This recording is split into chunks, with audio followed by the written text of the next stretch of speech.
you know, it was amazing how much that I had joined Realtorland, and I had forgotten what it was like to go to the first closing and look at the settlement statement as a practicing lawyer and go, oh, they got it wrong. They have the commissions all being paid by the seller, and that just doesn't look right. Well, I very quickly adapted, and because it makes sense. I do not agree, I'm just going to put this out there, I do not agree with what these rules were having to follow. I do not agree with the fact that they lost the lawsuit. There's nothing I can do about that. And do not agree with the settlement, except that I think they did what they thought they had to do and what was best for everyone under the circumstances. But whether I agree or not, or any of us agree or not, it doesn't make any difference now. And so I'm sure we've all vented, fumed, screamed, cried. You know, there's been some fear, what am I going to do? But there is a way forward, and it's really, it's not that complicated. It can be complicated, but we're getting forms out. Everything's been released as of October 17th, and the new rules take effect. So that was just a little bit about me. But before we get into talking about the rules, Jennifer Patla is our host, and Ryan. I didn't have a slide for you, Ryan. I'm sorry. I've known Jennifer for quite a while. I would say we know each other through horses, but I don't ride horses. She does. My daughter does. She's been in mortgage for quite a while. Many of you probably already know her or have worked with her. She's extremely efficient and great to work with. So, and I do appreciate her getting us this facility so that we can kind of come together and figure out these new rules. I don't know if anybody saw the Inman article. I think it was just last week, the 19th. This is Michael Ketchmark. So maybe this will go out in YouTube land and Michael Ketchmark will see this. He is an attorney. He is an attorney that practices in federal court in Missouri. He was the lead attorney for the plaintiffs in what everybody's referring to, the bombshell lawsuit. He was interviewed. And the one reason I really wanted to do these seminars is because there seems to be 3 different camps of real estate agents. And I went through every stage of it. So I was running across a lot of people who are like, it's fine, it's no big deal, we're just going to call it concessions and business as usual. And I'm like, I don't know if that's going to be really, you know, just trying to find the loophole is going to be what is going to satisfy the settlement. Keep in mind the settlement hasn't been approved. All of that's still up in the air. There's still other lawsuits. But I find it very interesting that last week, Michael Ketchmark said in a phone interview with Andrea with Inman that he said, weighs in on the consequences of violating the NAR settlement, Zillow's business model, and the, quote, monster case that remains. So I'm like, what is the monster case that remains? Keep in mind, this is a seller's lawsuit. The buyers have tried to sue before and have had some difficulties. So this doesn't apply to any class action buyer lawsuit. There may still be some litigation left to come. I fear that there may be litigation left to come if, and you'll see some slides later, if we try to not follow the spirit of what the settlement actually says. That's my opinion. Everybody's going to have their own opinion, and I think we're all self-employed, no matter what brokerage we're from, and we all need to take our advice at the end of the day from your brokers, not necessarily from me. But I've done a lot of research on this, and it's just, I think we need to be opening up conversation because we're all going to be working somewhat together, even if we're in different brokerages, because we're all going to have buyers, and we're all going to have sellers, and buyers are going to buy, sellers are going to sell, and we're not working for free. So I think that has been kind of a fear.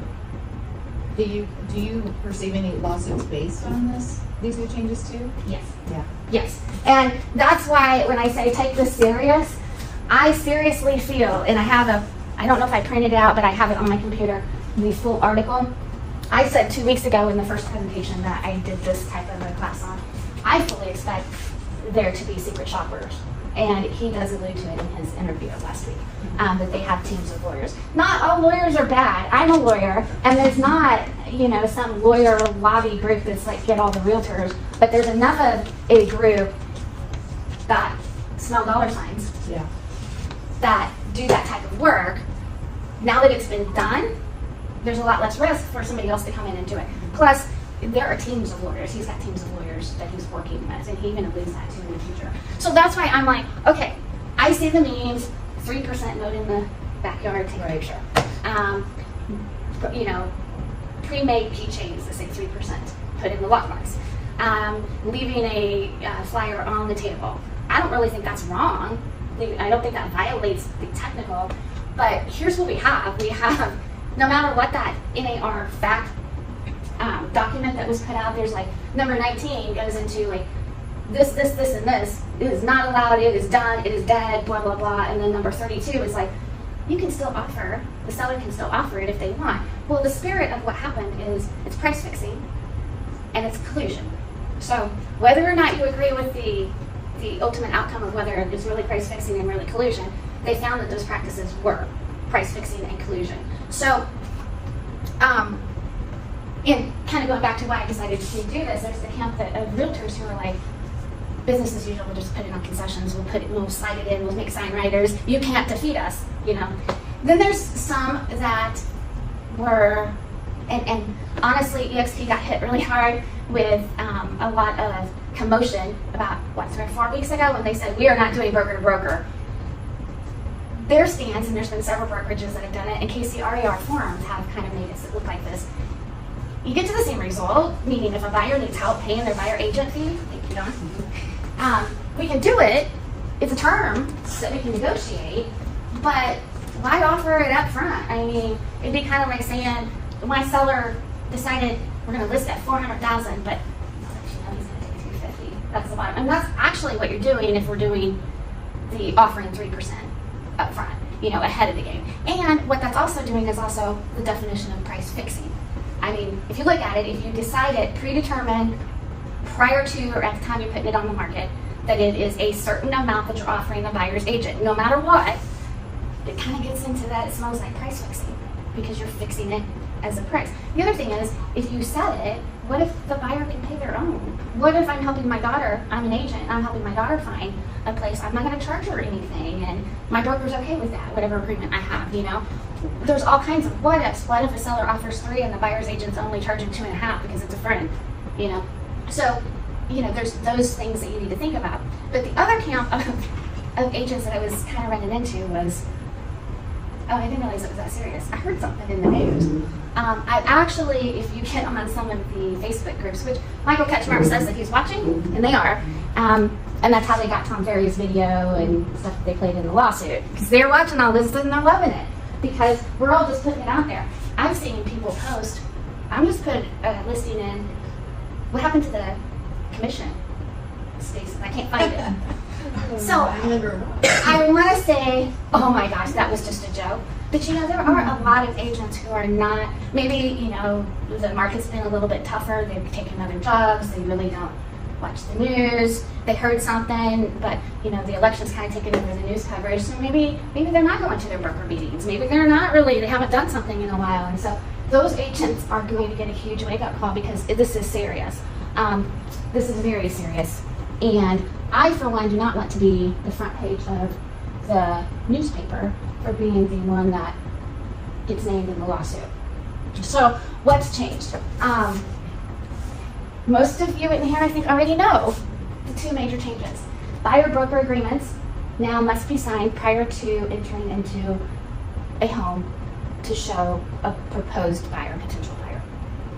These agreements must be signed prior to the showing. It has to actually state in there, and I put it on the slide, but it has to say that all commissions and compensations are negotiable and they're not set by law and they're not set by certain standards, industry standards. It has to have a time frame. It needs to say what the duties are of the buyer's agent, and it has to have an ascertainable compensation, which means it cannot be, well, I got that on the next slide. It cannot be 2% to 3% or anything up to 3%. But in a nutshell, that's an easy thing to know until you put it into practice. Because it's a whole different thing standing there with your clipboard, and that's one reason I have some of these door prizes. You have to get a system to know if you've got your buyers, if you've been working with them for a while, particularly during the transition, Have they signed? Has it expired? Are all people on it? Is it a husband-wife? Is she getting the FaceTime and he's actually touring the homes? Because they have said, some MLSs have said they're going to do independent audits. And if that buyer broker agreement's not signed prior to entering the home, which how do we know when they entered the home? We've got broker bay, showing time, Supra, iBoxes. Even if it's a lockbox, you're still scheduling, you know. So, you know, I don't want to be that one that has to give back commission, you know. Definitely don't want to be that one. The other side of it, and this is why it gets kind of confusing because we have to flip sides, seller or buyer. On the seller side, there cannot be any broker-to-broker commission listed in the MLS, which I think all of us here in KC-RER, I mean, we've got West Central too, but it cannot be in there. So that field goes away. It's gone, no place in there. It has to be 2 clicks away. So the scenario to me, and maybe I overthink things because I'm kind of a lawyer nerdy thing, like worst case scenario, but to me, if I go get keychains made that look cute and say 3%, and I put them in a super iBox that is opened by my e-key, which I scheduled by the MLS, I don't know how many clicks is that. I don't want to find out.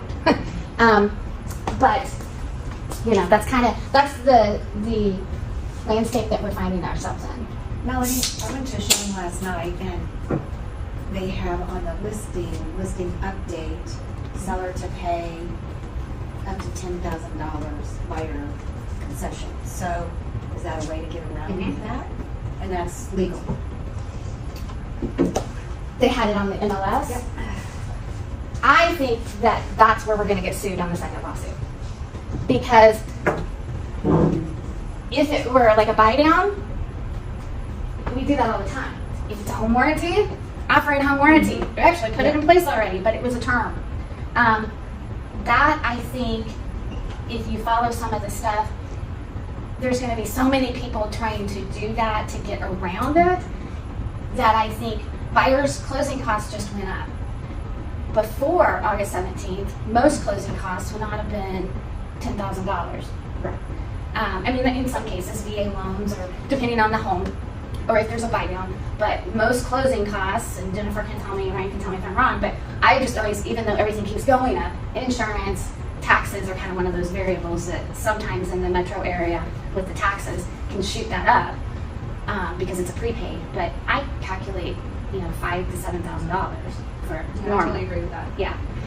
Some VAs are higher if you have a buy down, but your buyer's closing costs, if you think about this in the new world frame of mind, your buyer's closing costs just went up because now it's the title company, the lender with whatever fees, the prepaids, insurance and taxes, appraisal fee if that's in there, and now it is buyer's agent fee is going to be considered as closing costs to the buyer. So I would not do that. I was wrong on it because it says in buyer's closing costs and all prepaids. Okay, but concessions. I would still be very careful. If I were the listing agent there, I would not do that. I would not do That's that. what I was wondering about. Yeah. And that's going to be open to interpretation. That's really kind of on the line. It's not I mean, a... it's a higher end.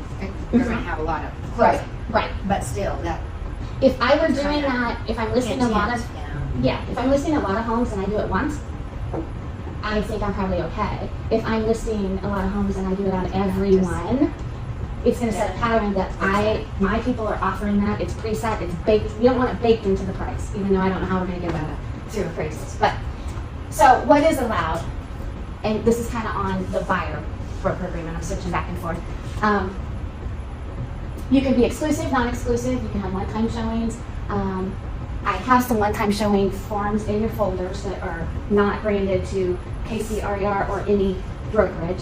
I just keep them in my car. And I keep them in some of these notebooks just like that.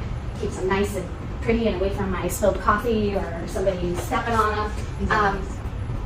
On your buyer-broker agreement, you need to have the time, whether it's exclusive or non-exclusive. You need to put whether it's residential, land, or a build lot, or most of the farms have commercial. So if you think somebody might decide they want, I'm just marking them all. Because most people who are looking for residential for me, they might consider land, or they might consider a lot that's being built. I don't want any confusion. So ascertainable compensation, you can still use a sales price percentage, a flat fee. You can still use an administration fee. If if any brokerages are charging that, or if you charge it individually, like a $3.95, $4.95, $6.95. And they've added to a lot of our forms a retainer fee, which we can talk about here in a little bit. I personally am really considering about a menu of services, and I've got one kind of drafted, because, you know, there are some very needy buyers. They're going to have to look at 30 homes. You can do that, and you can still make that ascertainable. So in your buyer-broker agreement, if you say, we're going to commit to each other, and if you find a home, and I've showed you less than 10, it's this fee. If I showed you over 10, it's this fee. Mine that I'm toying with, I haven't put in place yet. I'm actually considering a premium buyer service menu plan, on-demand showings. Saturdays, weekends, holidays. If you want that, I'll be available. I'm your girl, but we're going with this higher fee. And then you can call me at any time. Otherwise, for this fee, I'm going to be available regular, normal business hours. Because I don't know about you guys, but I'm every holiday, Saturdays, Sundays, and you have to. You have to work around people's schedule. That's what we do, and I think we sign up for that. But at the same time, you know, if there's something that's good that's come out of this, it's that we're having conversation. And it's tough. It's going to be tough because we don't know what agents are doing the concessions or leaving the note, or already their seller says, yeah, that's cool, because a lot of these have transitioned through where it was already baked in. So, you know, 6 months from now, a year from now, that transition will be done and we'll kind of know a little bit more. I have a question. So on the listing agreement, so I know you're probably going to go over this, but it says the seller can authorize or not authorize you to disclose. If they didn't think that that was price fixing, why do we have that option? Because if we can disclose it, how is that? That's kind of contradictory to what you were saying. I think that there are different people who are making the forms than the judge, Right. than the attorneys. And in fact, Michael Ketchmark is not committing to very much on what he knows or doesn't know, what will be allowed. If you compare it to a home warranty, and you talk during the listing presentation, you say, you know, Mr. and Mrs. Seller, I've seen this be very common. It's a good marketing tactic. It's a strategy that you might want to consider. You know, your HVAC is 30 years old. One way we can eliminate any objections or minimize objections is we can go ahead and we can offer a home warranty plan right up front, which is the limited 1-year home warranty. There's a place on the exclusive right to sell to mark that box. There's not a place to say, are you allowed to advertise it or not? And I think that was just kind of overkill, not overkill, but a little bit more attention made to do what your seller, you're representing your seller. So I think that was in response to a lot of agents going along the lines which we cannot say, absolutely do not say this, that buyers will not look at your house unless you authorize it. Yeah. And that is actually strictly forbidden. Do not say that at all. But you have a fiduciary duty to your seller to talk about what's included. And I've always done that postage sheets kind of at a beginning stage, but more handwritten. And then at the offer stage, but I'm using the forms and I put them in the folders. I'm using the forms, and that actually has a place for buyer agent fee, home warranty fee. So they understand what's going on, because that's how we got into this. The seller said, I didn't know how to choice. When it's clearly listed, X percent divided in this way. Right. This, I'm disclosing this, you know. We didn't make that clear though. We did not make it clear. That's on us. But I think that being in the listing agreement now is kind of a response to that, to make sure we're making it clear more than anything. Because it would be the same way with closing costs or, you know, something like that. It's marketing, and I think it's more just to make it explicit that we have to make sure everything is, yeah. So. Melanie, on your menu of services, is that something you're going to have your client sign? You're going to have them sign it and just put it with your buyer? Sign, circle it, initial. It's a great idea. Yes. Highlight. It's going to be like 3. I'm going to do it Canva. It's going to be like 3. When I get it done, I can circulate it. I mean, it won't fit everybody's needs. Right. No, that's a great idea. But I think it also shows the value. Everybody says, show your value, show your value. Well, how do you do that? You know, I mean, I get tired of hearing, show your value. That might help with the clients that are new or maybe haven't met. Because with my former clients that are still looking, this is not hard to explain to them. you know, because we have a relationship. Right. So with new ones, they think they don't understand, especially if they're just starting in search. They don't understand it. It's kind of confusing. Right. We see this all the time, and I'm constantly hungry for more information on it. So I sometimes have an opinion. I'm like, well, everybody knows what's going on. They don't. A lot of sellers have no idea. A lot of buyers have no idea. Mostly buyers have no idea. Well, it's hard for us too because it was in black and white before. Right. And understood, and now you're like, It's a moving target right now. It is, and it's changing weekly. Yeah. That's why I left penalties. I didn't put anything there. I'm like, I'm not going to put anything there because 3 weeks ago, I thought it was $500. Now they came out with a new thing that says, what, $100, no hearing, just tacked on. $200 for the second one, I think $500 for the third one. But there's been MLSs that have talked about much huger fines, and you don't want to get suspended. And particularly if it's not tacked on and it's their subjective opinion, that's why I wouldn't do the concessions. Because it's PCRERs explicitly said in their last release that insinuated comments are not going to be allowed. I saw that on that listing yesterday, and I'm like, Yeah. oh boy. Yeah. Why would you want to take a chance? Right. And, you know, so that's just a list of stuff that's actually not allowed on the buyer side.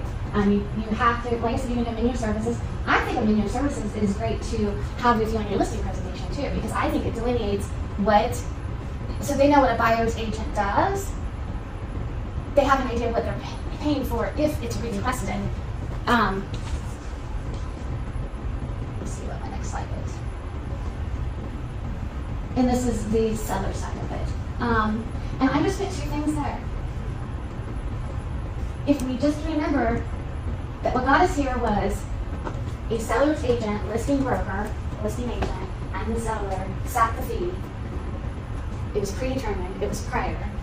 You know, the intent of the whole settlement is that it be negotiated as a term and everybody have power. They're empowering the buyers to do more. So when you know, it's kind of like saying motivated seller. Everybody knows what motivated seller means. It's like, I really want them to reduce the price, or they really need to reduce the price, or they're on the verge of it, but just please, you know, make an offer. So the other thing that cannot be on there, my interpretation, talk to your brokers if you want to do this, but my opinion is you cannot share broker to broker.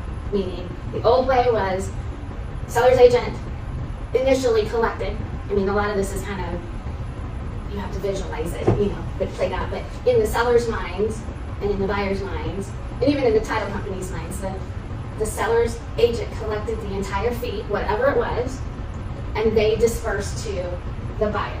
I know that didn't happen on the title report, on the HUD statement, but that's how it was. That's how it was laid out to the client. So I know there is still controversy over the sharing of that listing fee. Some people just do not want to decouple it, but it is my opinion that it is absolutely decoupled. It is no longer one pot. It is 2 pots. Now, the seller can pay into both pots, and the seller can even put the money in the pots to begin with, but I don't think KCRES really does very well on their forms on how to do that. There is a broker sharing form, isn't there? A co-op form. There is. I don't even like the word co-op.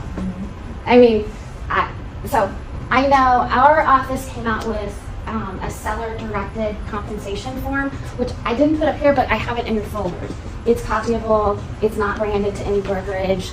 Please talk to your brokers before you use it. But that's what I'm using because it's easier for me to understand. It does not use necessarily the title cooperative, but we know cooperating broker means we're getting along for one common purpose to sell the house. The outside forces take it to mean we're getting along and we're cooperating because we're both going to get money to sell this house.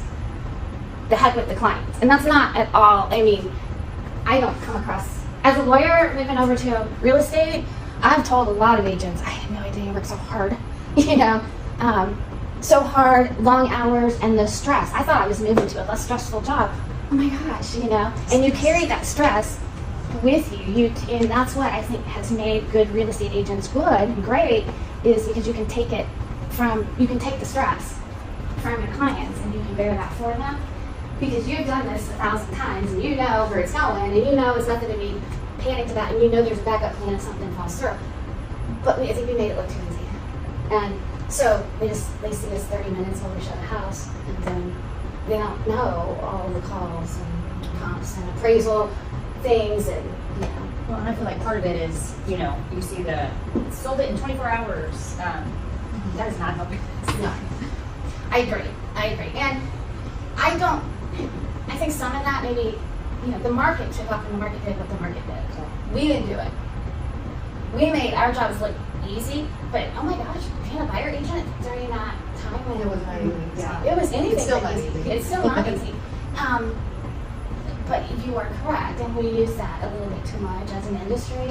It looked too easy, and it looked like it was driving that panic to pay more and more and more. When we know it wasn't. We know that our buyers were competing against 24 other offers, and we saw things that were going through at $50,000 over appraised value because the buyer chose to do that. Yeah.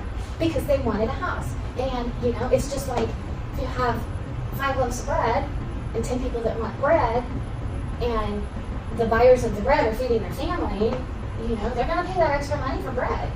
So it's just kind of how we got here. So it's my understanding that some of this they feel is going to help lower values because our commission is going to be lowered, and that's not what really drives the price. So how can we prevent that, or how is it? I think we're going to come across, to me, I'm doing this is why I kind of wanted the whiteboard. For a lot of my people, I'm kind of wordy, so sometimes I take, but to me, it helps to go back and say, okay, when you bought a house or sold a house last time, this was the old way, this is how we did it, and I'm not going to put numbers in here because it's being recorded, because I don't even know why that's a rule. We should be able to talk about what people charge, but, so it was X percent from the seller, and it was seller agent, buyer agent if different, and then it equaled the same X percent down here. The new way, the way I've been telling my people, and I don't know if you can see this, but I've been explaining it, now it's, let's see, smaller x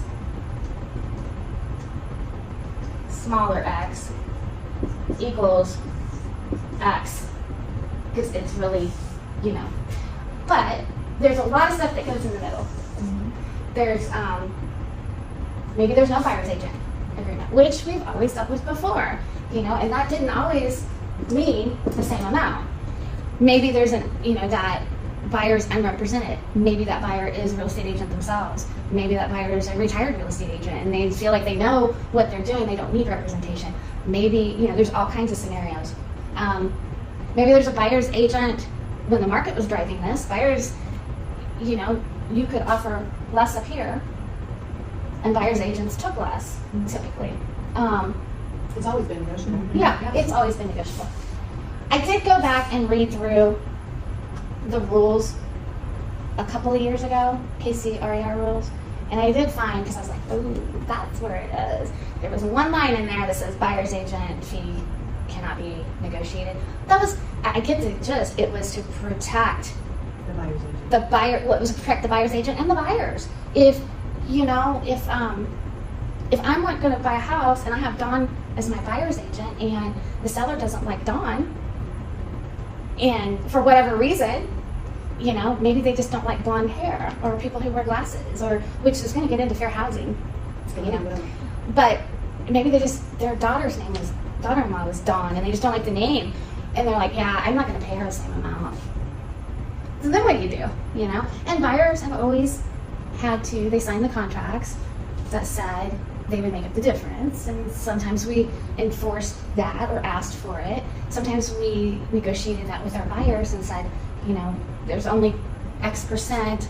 I usually get paid this percent, and I've done enough work for this percent, but I really, you can't pay that extra. I know you don't have the extra money because there's a lot of money that goes into buying a house and moving, and so, yeah. That happens all the time. It does. It does. And it also gets negotiated in other terms, home warranties. I paid home warranties out of my commission.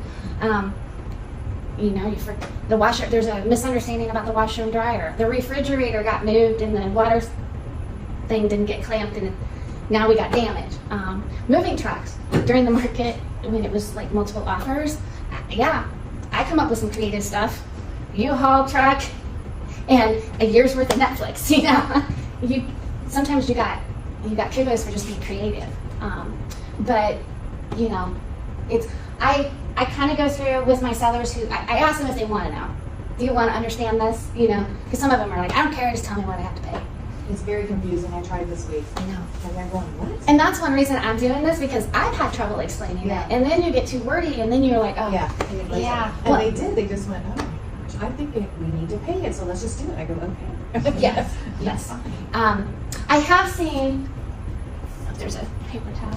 I have seen people do the stick figure version of it, which is kind of effective, and you like, and then you're like, okay, old way, and then you do the stick figures. These are verbal stick figures with no heads, and you like, they're divided. Yeah. But when you get down to it, the old way, sellers generally paid in this area around 2.5% to 3%.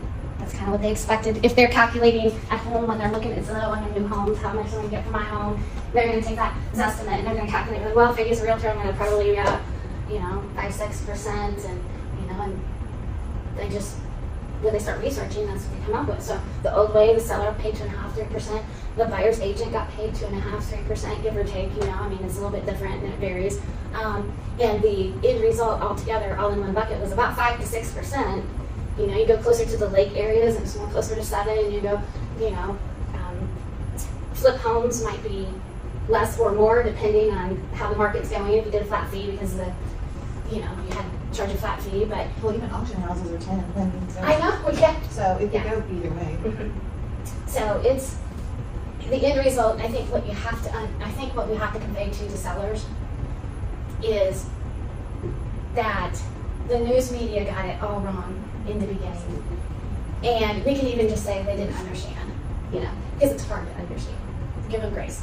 They didn't understand, which I don't think they care to understand. They just broadcast it. What the sellers need to know is that people don't work for free, Right. and I think that they will understand. And nor will they expect anybody to work for Yes. free. I've had for sale by owners who are like, I'm not paying a realtor. And they could always do it. Okay, fine. I have a buyer that wants to buy your house. I'm not paying a realtor. And I'm like, I didn't ask you that.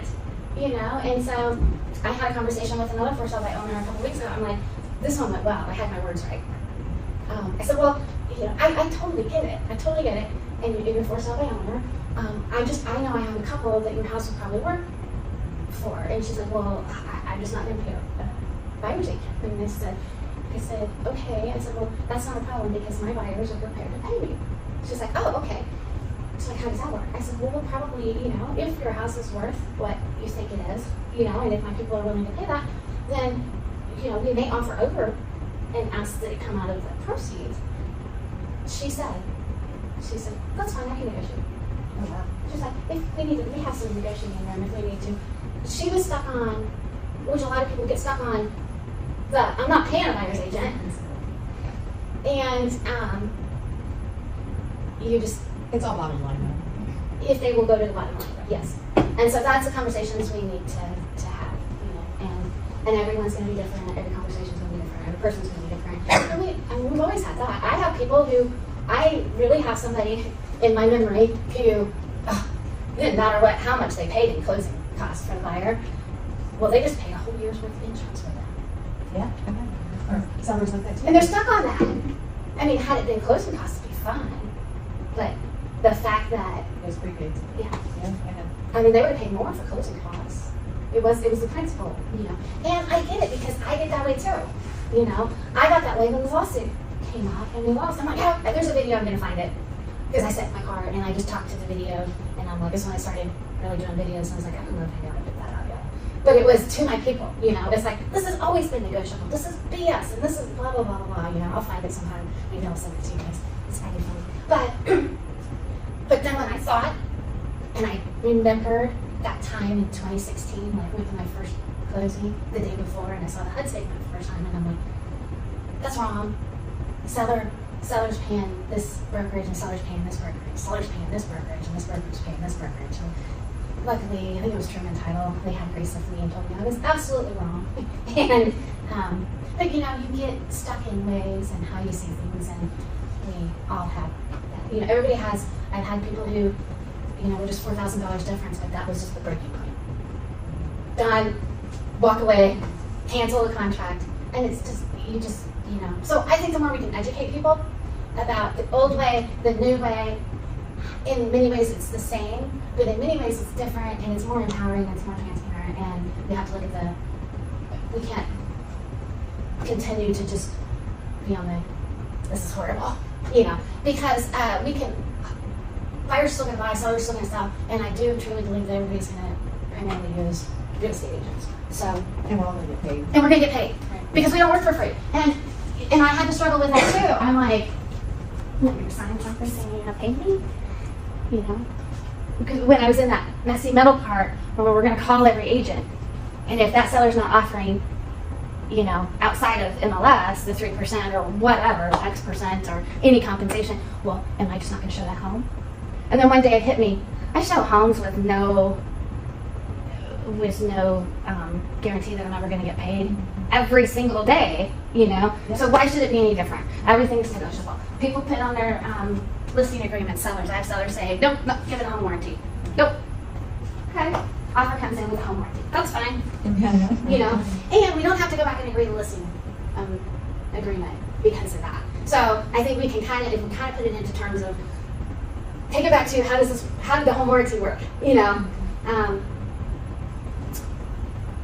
The advertising's a little bit different, and I think that's just making sure that sellers are educated and that they know, because I think there's that difference between putting it out there when the buyer may be more concerned about the timing, or maybe it's they got to sell their other house first as a contingent. That's more important to them, or maybe they need a rent back, or somebody needs early possession, or I mean, there's a whole host of terms that may be more important to buyers than having their buyer agent paid. They can do that. Which, if you flip it, maybe the seller can pay the closing costs for the buyer, and that frees up money for the buyer to pay the agent. Same thing. It's all going to be at the bottom line. So I think if we get fixated on some of those things, we just have to be creative, and I think that's what real estate agents are known for, is being problem solvers. Creative, not necessarily trying to get around rules, but solve this problem. You know, how can I work for my client to get my seller or my buyer to where they need to be, where they feel comfortable, and in the dollar amount that they are entitled to and can legitimately do and close the deal. So I think that's what it's going to come down to. Okay, I think that went through all of that. I'm done on time.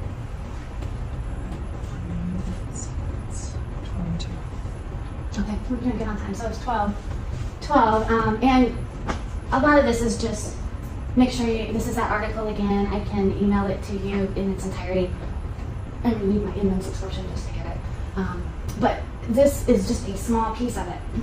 There have been some forces out there that have created some uncertainty as to what the requirements are. But the requirements are real straightforward. You can no longer use MLS as a vehicle for sharing cooperation or for fixing prices. Which, you know, I think, well, the rest of it is where I think we really need to pay attention to this Michael Ketchmark. If anyone thinks that they can get around that, they're wrong. If we see anything out there where there's an attempt to violate that fundamental premise of the settlement agreement, that's what we're going to take action against. I think the fundamental premise of the settlement, even though it was an extremely efficient working system, the fundamental premise was the buyer's agent fee was fixed, predetermined prior to it going on the MLS. And taking it out of the MLS was just a vehicle, but the issue was price fixing. And if it's fixed before, I think it's still fixed in the eyes of these attorneys. The other basic premise that is underneath the fundamental premise of the settlement agreement is the collusion, which is so extremely funny to me. This has brought a lot of agents to more together in discussing this, but the outside world believes that it's collusion for EXP to cooperate with Bluebird, to cooperate with Compass. And that's why I don't even like to use the word cooperate. Oh, gotcha. Okay. Because as an attorney, everybody plays golf, not me, because I'm not golf. They go play golf together, they go exercise together, attorneys, They talk. they talk, they get along. We don't call it cooperating. We watch Suits.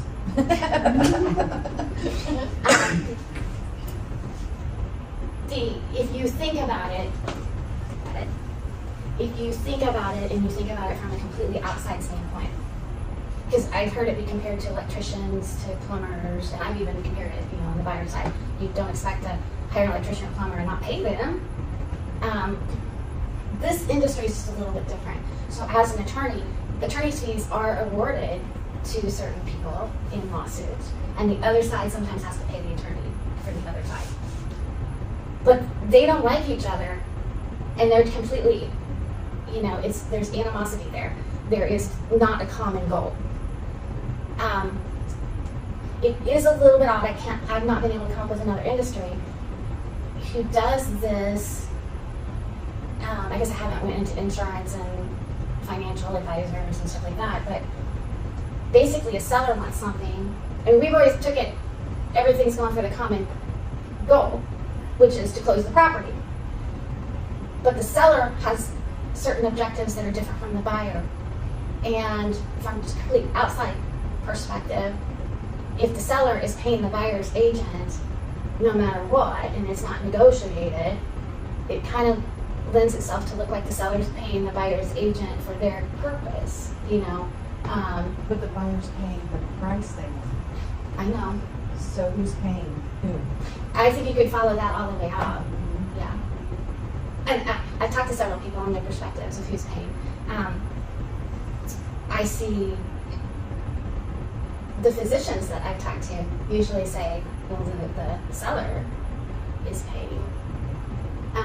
But then a lot of people that I talk to that are more like attorneys or paralegals or the physicians have been the only ones that have really said sellers. But most people tell me the buyers are paying it. Because the buyers bring the money. Right. That's the price the seller wants. Right. The net. See, and I think the nut is where the seller needs to be, and the net is where the buyer needs to be. So, yeah. That's why I think 3% in the yard, 3% sign writers, or 2.5%, or buyer agent friendly. I wouldn't do it. I just wouldn't do it. I do that sometimes, offering a buy down. I think that's still okay. But I wouldn't say offering a buyer agent fee right now because everybody's just watching. All right, I don't have too many slides here. These are the KCRAR forms. You guys have probably seen them.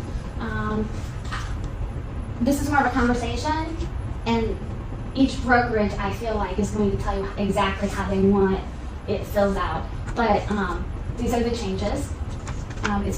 This is for buyer. You can be exclusive or you can be non-exclusive. General description of property. Here's the residential income, vacant land, commercial or other. General location, approximate price range for the property, and the time frame. And they're pretty much the same, identical on those. That's another thing I have an issue with brokerages determining what we have to charge. That doesn't make it negotiable. And see, I've never worked for a brokerage that has told me what I have to charge. And I only have experience with 2 brokerages, but I've always been able to set. Now I've been given some ideas and examples, and this is what is kind of common for this market. The only thing that I had been actually held to was Remax was the broker administration fee, and I don't even know if they still have that. But if my client didn't pay it, I paid it. Right. Yeah. So I still had. It was a negotiation, so I could charge it or not charge it, but I had to pay it. So, theoretically, that was a fee charged to me, not my clients. So. But then to expect a certain percentage on top of it, negating all of that. Exactly. And I think, honestly, so I didn't realize that was as common as it was until the lawsuit, because I just don't have that much experience with different brokerages.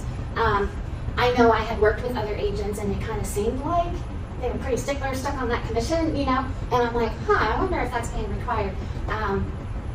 Because I was always free to say on a buyer, if someone was not offering or if we needed to negotiate due to an appraisal issue, I was free to do that and adjust my commission as I saw fit. And then whatever agreement I had with my brokerage was in split or fees paid, that was between me and my brokerage based on what I charge. Is it the same distance? Yeah, I've never been told what to charge. So I did a lot of, if I do a lot of buy-sells, you know. And in the Kansas City market, I would charge a lesser fee. Now, when you get toward, that's why, yeah, and then because I'm buying or I'm helping them buy, Right. or if it's a repeat client, you know. In law, we have the friends and family discount on your shooting tickets. It's kind of the same deal. If you did a lot with certain individuals, or maybe it was a referral of a very good friend's daughter or a grandparent. Yeah, yeah. So I mean, I don't know that brokerages like that are going to be able to stay in court legally. Because I think that, honestly, because I look at it from kind of a smaller perspective when you look at the big, they're looking at brokerages nationwide. Because I was a little bit disappointed I didn't get called to testify. Because I'm like, what agents testified? I'm in the Kansas City market, you know? I can tell you what happens here. I can tell you my clients are very happy. At least I hope they are, and I hope they're not in that lawsuit. But I don't know any way to cover that. I know I get a postcard from an attorney about every week. That's because I've bought and sold myself. So I get telling me as a buyer or seller how evil the real estate industry is, and then I probably am entitled to damages. How did we get that conversation, especially in the attorney role? I don't know. So I kind of jokingly said it a couple of weeks ago. I left the most hated profession in the world, enjoying real estate. And now I'm the most hated, even more hated than lawyers. Lawyers are out there working for the consumer, which is bullshit. I'm sorry, I'm getting them. But I mean, these lawyers made a butt ton of money. Yeah. Enough for them to go do it again. And honestly, well, I'll wait till the video's off. But I think they're going to be watching. And I think the MLSs are going to be watching. I think there's going to be secret shoppers. So I think you better have your buyer agencies in hand. And every place has a Ring doorbell, too. So, What's your take on, I heard recently that there are some states suing, some agents suing NAR and their MLSs. Have you heard Minnesota, that? yeah. I was just waiting for that to happen. That's a mess. I mean, honestly, I just figured NAR would fall away. Because our MLSs would fall away. Because, we can get all this in other ways now. I mean, you can get almost everything from Zillow and calling the agent, you know, and being MLS. Forms, I guess, I think our brokerages rely on forms, but, you know, they have I them. almost think Zillow's that accurate though, so it's kind of hard to. True. But if there was something that was a little bit more accurate, Right. Technology and AI. And maybe soon enough it will, but I was just kind of surprised. Yeah. Well, in Colorado has said we're not doing this. So I guess y'all know. So there's another issue that try explaining this to your clients. What a realtor is. Do y'all know what a realtor is? Yes. You do? A realtor is the, Dues paid member of NAR. yeah, right, code of Yeah. ethics and all. Yeah. Yes. There's a lot of agents around here that are not realtors. They're not subject to this. So that's another thing I didn't put in the slides, but as dues paying member, if you pay dues NAR, you are, one, protected by any further lawsuits individually, which is good, I guess. But you're obligated to follow these rules. A lot of land guys or gals are not NAR members, so they're not realtors. I think you're going to see a lot more being not realtors, but you know. But then they're not protected, right? They're not protected. They're not protected. That's an advantage. And a lot of work goes into these forms. They are attorney approved and all this stuff. So at this point, I wouldn't want to go blindly and do my own forms. So on this KCRER form, this was a buyer. It's both the exclusive and the non-exclusive. They're identical. They've moved on lines a little bit if you look at one compared to the other, but they're identical. It does mention the retainer. Retainers, any retainers that are paid technically would go to your brokerage. So that's something I haven't really dealt with before. But you can do that. So it kind of opens that up to, is it gross or net, whereas we just have the box. So if you've got somebody that's not really thought through this and you're filling it out, it's going to be difficult. I mean, I would go through and fill them out just for yourself, just as like I have a 1, 2, 3 real estate lane or something that I just go through and see what's changed. But I keep walking in front of the projector. Let's see. And this is the KCRR exclusive right to sell. And there's where it says compensation to the listing broker, and that's only listing broker. So that's going to be whatever you charge to list and sell it. This is where it talks about buyers, and where you were talking about authorized to, I think this is it. Yeah, authorizes to share or Yes. not share. Yes. And that's where if you leave a piece of paper on the dining room table, you better have something in writing from your seller that says you can do that. So the answer back to your question, am I having them sign minimum services? You bet. I'm having them initial HOA documents, prior inspections. I think it's just a good, anything that's in the supplements, I have them initial that they've gotten it. I'm surprised there hasn't been more lawsuits about the HOA dogs. And I've actually thought about doing, if you guys are interested once this whole thing's over, because there are lawsuits that come up quite a bit, undisclosed termite damage that costs $68,000, prior inspections that were not necessarily disclosed right, because you have to either change your disclosure or attach it. And was it attached? Just different things that come up on a regular basis. Here is what I think is the latest on the penalties. Oh, I didn't realize I had that thing here. Immediate fine of $100 first time and removal of the item. $200 for the second, and $500 for the third. And other sanctions may be assessed. And what I find interesting is that very top paragraph.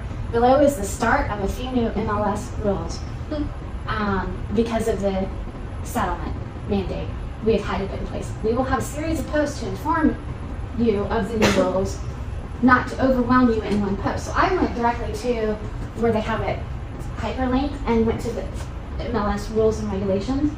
And there's a lot of changes, but I couldn't hardly find all of them. But they do have an appendix, which I don't think I've seen that before, on what is allowed and not allowed.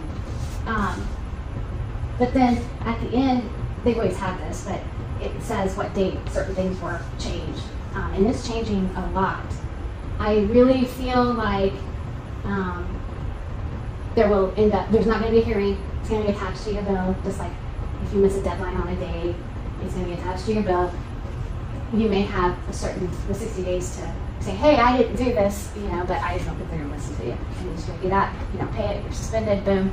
I would say that at some point it's going to be so many times, and so many strikes, and you have 2 classes, which I think they already require on 3. Oh, that's Jennifer, my picture. However, wasn't the best. And I just updated mine, so I'm cheating. But, so I do have, let me look here. I've got them. And basically, I'm ready for any questions if anybody has. This is the article in its entirety. And I did not print it, but I can email it to anybody. I'd like a copy of this. Yes, Okay. please. Here he says, we're starting to get reports back from agents and brokers in large cities that are already seeing commissions starting to drop. I don't think that's really correct, but I remain hopeful that that's exactly what we're going to see. This is the attorney, but it's going to take a while. It's been reported as the seismic shift in the real estate industry, the biggest thing to happen in centuries. It's not something that just changes overnight. It's going to take a little bit of time for the free market to adjust to this, but it's going to happen. The reporter asked, in what ways do you think they're trying to still continue? And he says, people were talking about trying to set up third-party websites for commission sharing, or that they could create new kinds of forms that they don't put on MLS. We're kind of doing things behind the scenes. The rubber is about to hit the road, and really, that's what's going to be important to us. It's not what people are talking about, what might happen, but in fact does happen. And then he just talks about a loud clear warning to anyone who's out there. They need to be careful. The Department of Justice is very interested in seeing how this plays out. We fully expect DOJ to become actively involved. And then he goes in here, and the reporter starts asking him, well, is this acceptable? I don't know. You know, I mean, it's a hypothetical, but it was like some of these scenarios we're talking about here. Pretty clear definitions. I don't know. I'd have to see that play out in practice. They're just waiting, and he talks about teams of attorneys.